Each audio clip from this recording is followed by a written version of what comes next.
রাজনৈতিক দলের কোনো ভাবনা বা কোনো বক্তব্য আসলে আমাদের থেকে যায়নি, বরং নানা পক্ষ থেকে এটি বলা হয়েছে বা জনগণের জায়গা থেকে হয়তো একটা আকাঙ্ক্ষা আছে।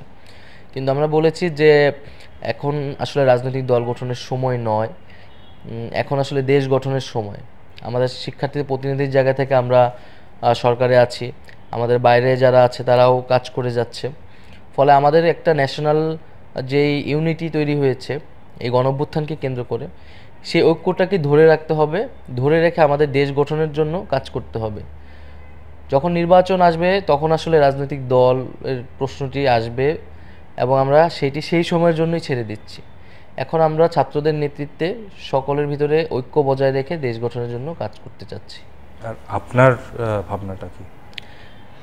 আমি আমি ব্যক্তিগতভাবে তো রাজনীতি করার ইচ্ছা ছিল, কিন্তু একটা অভ্যুত্থানের মধ্য দিয়ে জনগণকে সাথে নিয়ে জনগণের প্রতিনিধিত্ব হিসেবে আমি আজকে এখানে আসি। এটা রাজনীতি, সেটা জনগণের উপরই আমি ছেড়ে দিচ্ছি। যদি জনগণ প্রত্যাশা করে বা আমার সেই ধরনের ভূমিকা রাখার সুযোগ থাকে, আমি সেটা ভবিষ্যতে রাখবো।